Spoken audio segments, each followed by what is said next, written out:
हे बघा किती छान असा सडा पडलाय फुलांचा। हे चांदणीचे फुलं पहा किती छान आहे। असे झुमकेचे झुमकेच फुलं आले, किती भारी वाटतंय ना झाडाला। आणि काल आमच्याकडे ना पाऊस होऊन गेला, त्यामुळे ना खूपच छान असं हिरवेगार आणि टवटवीत फुलं दिसतात बघा किती छान। कारण आहे ना मध्ये पाऊसच नव्हता, खूप असे झाडं सुकलेले होते। आपण जरी किती पाणी दिलं तरी ते वरच्या पाण्याच्या हिशोबानं आपण दिलेलं पाणी कमीच असतं। कारण वरचं पाणी आलं ना पावसाचं तर झाडं असे खूप भारी वाटतात आणि हिरवळ खूप असे टवटवीत दिसतात आणि हिरवळ खूप छान वाटते। तर हे बघा आमच्याकडे ना कालच पाऊस येऊन गेला, खूप छान असं वातावरण झालंय। हे बघा, तर दीदी पण इथं कपडे धुतीये। हाय हॅलो नमस्कार, उर्मिलाज ब्लॉगमध्ये तुमचं स्वागत आहे। आजचा दिवस तुम्हाला सुखाचा, समृद्धीचा आणि भरभराटीचा जावो ही ईश्वर चरणी प्रार्थना। माझ्या गोड ताईंना आणि मैत्रिणींना आज रक्षाबंधनच्या खूप खूप अशा शुभेच्छा। तर चला आता आपण व्हिडिओला सुरुवात करू। आता वाजले 8, तर आतापासून व्हिडिओला सुरुवात करते। तर चला पटपट, सगळ्यांचीच माझ्या सारखीच अशी घाई असेल। आज रक्षाबंधन आहे, पटपट आवरायचं आणि घरचं रक्षाबंधन करायचं आणि माहेरी बी जायचं। तर चला आता मी ना आधी माहेरी जाणार आहे आणि घरचं रक्षाबंधन नंतर करणार। तर आहे बघा मी तयार झाली आहे, तर आता चालली आहे मामाच्या घरी, म्हणजे भावाच्या घरी चालली आहे मी आता भावाला राखी बांधायला। तर चला तुम्ही पण माझ्यासंग। हे बघा, तर मी आली आहे माझ्या भावाच्या घरी भावाला राखी बांधण्यासाठी। तर अगोदर बहीण येऊन गेलेली होती, कारण तिला मळ्यात जायचं होतं ना, त्यामुळे ती लवकर येऊन गेली। आणि हे बघा हा माझा भाऊ आहे, तर माझ्या भावाला मी ओवाळते सुरुवातीला, नंतरच वडिलांना ओवाळील। आणि भाचा काही घरी नव्हता, तो मामाच्या घरी गेला होता, त्यामुळं तो काही दिसला नाही तुम्हाला। आणि वहिनी ना शूटिंग काढते, त्यामुळं वहिनी काही तुम्हाला दिसली नाही। आणि कारण आहे ना मी थोडीशीच शूट घेतला आहे, मला पण खूप घाई होती घरी यायची, त्यामुळे ना थोडंसं शूट घेतलं त्यांना दोघांना ओवाळताना, कारण जास्त नाही घेतलं, कारण मला वेळच नव्हता ना एवढा, त्यामुळे मी तुम्हाला सगळं काही दाखवू शकले नाही। कारण पुढच्या वेळेस आहे ना सर्व तुम्हाला डिटेलमध्ये दाखवल, पुढच्या वेळेस गेली तेव्हा। तर आता सध्या घाई होती माझ्या मागे, त्यामुळे आहे ना मी एवढं काही शूट केलं नाही, थोडक्यातच तुम्हाला शूट करून दाखवते। तर हा माझा भाऊ आहे, त्यानंतर माझे वडील आले। हे माझे वडील आहे, ते बाहेर आहे ना काम करत होते, म्हणजे मूग तयार करत होते, तसेच आले घरामध्ये। आणि कसं शेतकऱ्याचं काम कसं असतं, राळसाळच असतं ना, माझे वडील पण शेतकरीच आहेत, त्यामुळं शेतकऱ्याचं काम एकदम राळसाळा असतं। तर चला आमचं रक्षाबंधन करून घेते, त्यानंतर वहिनीला पण माहेरी जायचं आहे। प्रत्येकाचं कसं असतं, प्रत्येकजण म्हणजे भाऊजाई आणि नणंद कसं एकामेक म्हणजे ज्येष्ठाच्या माहेरी जात असतात।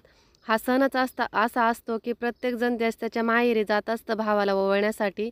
मी आले तसं आमच्या वहिनीला पण त्यांच्या माहेरी जायचं होतं, तर त्यांची पण तयारी चालू होती माहेरी जाण्यासाठी। तर चला आता मी येणार रक्षाबंधन करून घेते आणि घरी येते। तर आता दोघांना पण राख्या बांधून झाल्या आहे, तर आता मला घरी यायचं आहे। थोडा वेळ गप्पा झाल्या आमच्या। 3 वाजले, आमच्याकडे पाऊस चालू आता खूप असा, म्हणजे बऱ्यापैकी झाला पाऊस 3 वाजता। तर आता पाऊस उघडला आहे, तर चला आता आपण रक्षाबंधन करून घेऊ। तर माझ्यानंतर आहे ना रक्षाबंधनचा मुहूर्त होता, कारण आधी ना राहू काल आणि भद्रयोग होता, त्यामुळे 2 नंतरच राख्या बांधायच्या होत्या। तर चला आता आपण आहे ना रक्षाबंधन करून घेऊ। दीदी विराजला आणि तिच्या पप्पांना बाबांना राख्या बांधते। तर चला आता आपण रक्षाबंधन करून घेऊ। त्यानंतर आहे ना मला शिवलेल्या अमृतचं पारायण करायचं आहे, तर चला कशा प्रकारे मी पूजा मांडते ते तुम्हाला दाखवते। तर आपली सुरुवात ही देवापासूनच होते ना प्रत्येक सणाची। तर आता ही आपल्या या सणाची सुरुवात आपण देवाला राखी बांधल्यापासूनच करू। तर सुरुवातीला आहे ना देवाला राखी बांधून घेऊ, त्यानंतरच आपल्या घरातलं रक्षाबंधन करू। तर आता सुरुवातीला आहे ना देवाऱ्याला राखी बांधून घ्यायची आणि त्यानंतर घरातल्या बाकीच्या देवांना, दरवाजाला, गाडीला, सर्वांना राख्या बांधून घ्यायच्या। त्यानंतरच आपल्या घरातलं रक्षाबंधन करायचं। तर चला आता आपण आहे ना सर्व देवांना, गाडीला, दरवाजाला राख्या बांधून घेऊ, त्यानंतरच घरातलं रक्षाबंधनला सुरुवात करू।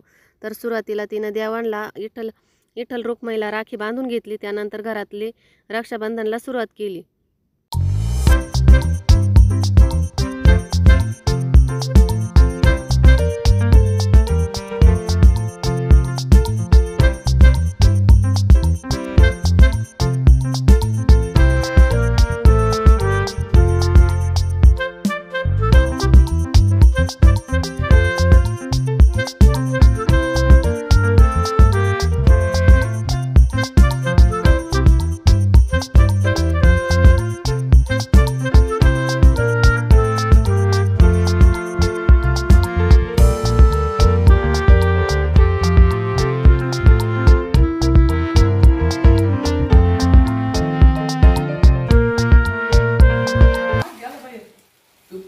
बरोबर आहे तो. हात मोठा आहे ना.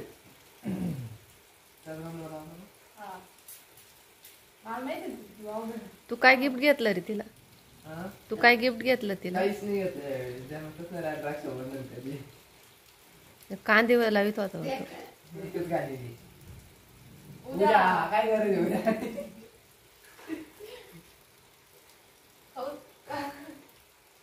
अजून एकदा शंभर मला मी कमी आता वळून घे. फोटो नाही काढला मी. बाय पाय पडते शिवाय.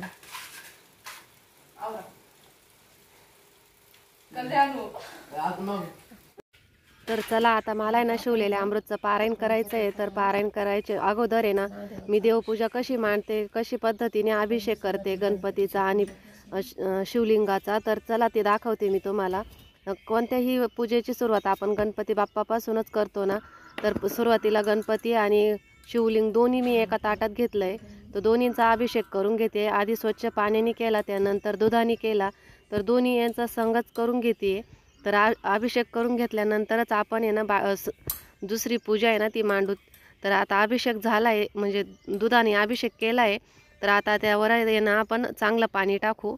तर स्वच्छ असं पाणी टाकायचं आहे त्यानंतर परत. आणि फुलं, अक्षदा आणि बेलपत्र हे वाहून आहे ना आपण पिंड आणि गणपतीची मूर्त आहे ना काढून घेऊ. मंत्र म्हणायचा आहे, ओम नमः शिवायचा जप करायचा आहे. जोपर्यंत आहे ना आपण अभिषेक करतो ना तोपर्यंत ओम नमः शिवायचा जप करायचा आहे. त्यानंतर आहे ना स्वच्छ कपड्यानं आहे ना गणपती आणि शिवलिंग पुसून घ्यायचं आहे. तर गणपती खाली मी थोडेसे तांदूळ टाकले आणि शिवलिंगाखाली पण आहे ना शिवलिंगाच्या मापाचेच असे तांदूळ ठेवलेले. दिवा लावला आहे पण छोटीशी वात झाली ना त्याला, त्यामुळं दिसत नाही तुम्हाला. तर मी आता त्याची ना वात मोठी करून घेते, म्हणजे तुम्हाला दिवा पण दिसेल लावलेला आहे तो. तर हे बघा वात पण मोठी करून घेतली आहे. सफेद फुलं महादेवाला कसे सफेद फुलं चालतात ना, त्यामुळं सफेद फुलं ठेवली आहे, बेलपत्र ठेवली आहे आणि गणपतीला आहे ना लाल कलरचं फुल ठेवलं आहे जास्वंदीचं आणि अगरबत्ती लावली आहे, धूप लावला आहे. तर छान अशी पूजा मांडून झाली आहे. तर आता मी पोथी वाचायला सुरुवात करते. तर पोथीची पण पूजा करून घेतली मी. तर छोटीशी अशी रांगोळी काढून घेतली पाटाभोवती. तर आता आपण आहे ना तर छान अशी पूजा मांडून घेतली. त्यानंतर पोथीची पूजा करून घेतली, बेलपत्र पण वाहून घेतले. तर आता आपण आहे ना पोथीला सुरुवात करू. तर अशा पद्धतीने मी पूजा मांडून घेतली आहे. तर कशी वाटली तुम्हाला मला कमेंट करून नक्की सांगा का पूजा कशी वाटली ती. तर आता पोथीला सुरुवात. जीवन परिवर्तनाची कथा शिवचरित्र अद्भुत लीलांनी परिपूर्ण आहे. परमश्रद्धेने याचे श्रावण केले तर अनेक प्रकारचे पापे नाहीसे होतात. जो नित्याने याचे श्रावण करतो त्याला उदंड आयुष्य लाभते, त्याचे आरोग्य उत्तम राहते, शिवाची कृपा सुसंस्कृत संतती प्राप्त होते, तसेच लक्ष्मीची ही कृपा प्राप्त होते. तीर्थयात्रा करून जे पुण्य प्राप्त होत असते ते शिवचरित्राचे वाचन केल्याने प्राप्त होत असते. महर्षी व्यासांनी शिष्यांनी हे विचार मांडले आहेत.